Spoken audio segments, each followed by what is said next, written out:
ओम श्री गणेशाय नमः। भगवान विष्णु का पांचवा वामन अवतार की कहानी। वामन अवतार की कथा अनुसार देव और दैत्यों के युद्ध में दैत्य पराजित होने लगे थे। पराजित दैत्य मृत्यु एवं आहतों को लेकर अस्ताचल चले जाते हैं और दूसरी ओर दैत्यराज बलि इंद्र के वज्र से मृत हो जाते हैं। तब दैत्य गुरु शुक्राचार्य अपनी मृत संजीवनी विद्या से बलि और दूसरे दैत्यों को पुनः जीवित कर देते हैं एवं स्वस्थ कर देते हैं। राजा बलि के लिए शुक्राचार्य एक यज्ञ का आयोजन करते हैं तथा अग्नि से दिव्य रथ, बाण, अभेद्य कवच पाते हैं। इससे असुरों की शक्ति में वृद्धि हो जाती है और असुर सेना अमरावती पर आक्रमण कर देती है। देवताओं के राजा इंद्र को दैत्यराज बलि की इच्छा का ज्ञान होता है कि बलि 100 यज्ञ पूरे करने के बाद स्वर्ग को प्राप्त करने में सक्षम हो जाएगा। इंद्र तब भगवान विष्णु की शरण में जाते हैं।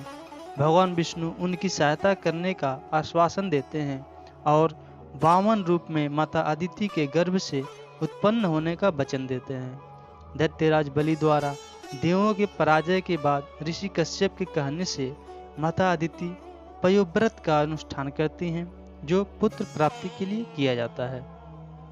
इधर दैत्यराज बलि देवों को पराजित कर देते हैं। यह देख महर्षि कश्यप के कहने पर माता अदिति पुत्र प्राप्ति की कामना करते हुए उपासना आरंभ करती हैं। इसी उपासना के बाद भगवान विष्णु ने भाद्रपद मास की शुक्ल पक्ष की द्वादशी तिथि के दिन माता अदिति के गर्भ से वामन रूपी अवतार लिया। विष्णु जी अपने इस अवतार में ब्रह्मचारी ब्राह्मण का रूप धारण करते हैं।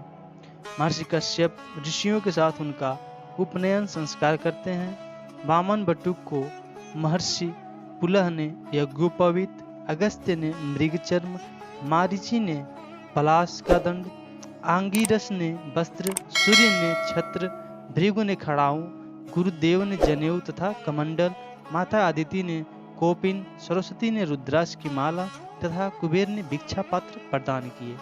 सभी से कुछ न कुछ लेकर भगवान वामन पिता से आज्ञा लेते हैं और फिर दैत्यराज बलि के समीप जाते हैं।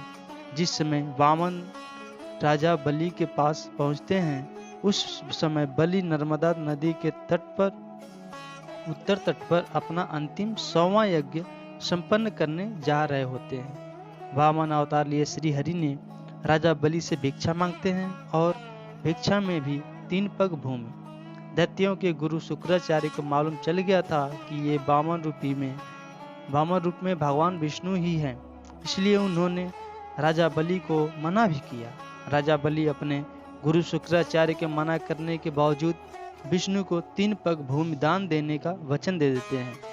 वामन रूप में भगवान विष्णु एक पग में स्वर्ग आदि ऊर्ध्वलोकों को और दूसरे पग में पृथ्वी को नाप लेते हैं।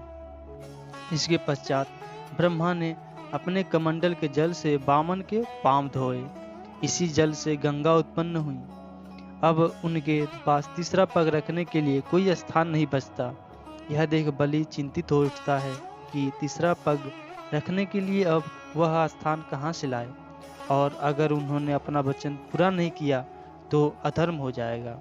आखिरकार बलि को तीसरा स्थान मिल ही जाता है और वह अपना सिर विष्णु जी के आगे कर देते हैं और कहते हैं, प्रभु आप तीसरा पग मेरे सिर पर रख दीजिए। भगवान वामन बलि की बात मानकर वैसा ही करते हैं और अपना तीसरा पग दैत्यराज बलि के सिर पर रखते हैं, जिससे वह पाताल लोक में चला जाता है। भगवान वामन दैत्यराज बलि को पाताल लोक में रहने का आदेश देते हैं। बलि की वचनबद्धता देख भगवान विष्णु अत्यंत प्रसन्न होते हैं और उसे कहते हैं कि कहो तुम्हारी क्या इच्छा है। बलि अपने वर में रात दिन विष्णु जी को अपने सामने रहने के लिए कहते हैं। इस प्रकार विष्णु जी अपने वचन का पालन करते हुए पाताल लोक में दैत्यों के राजा बलि का द्वारपाल बन उसके सामने रहना स्वीकार कर लेते हैं। एक और कथा के अनुसार वामन ने बलि के सिर पर अपना पैर रखकर उसको अमरत्व प्रदान कर दिया। विष्णु अपने विराट रूप में प्रकट हुए और राजा को महाबली की उपाधि प्रदान की, क्योंकि बलि ने अपनी धर्मपरायणता तथा वचनबद्धता के कारण अपने आप को महात्मा सिद्ध कर दिया था। विष्णु ने महाबली को आध्यात्मिक आकाश जाने की अनुमति दे दी, जहां उनका अपने सद्गुणी दादा प्रहलाद तथा अन्य दैवी आत्माओं से मिलना हुआ। ये था भगवान विष्णु के वामन अवतार की कहानी। अगर आपने चैनल को सब्सक्राइब नहीं किया है, सब्सक्राइब कर लीजिए और इसे लाइक, कमेंट, शेयर जरूर करें। जय श्री हरि।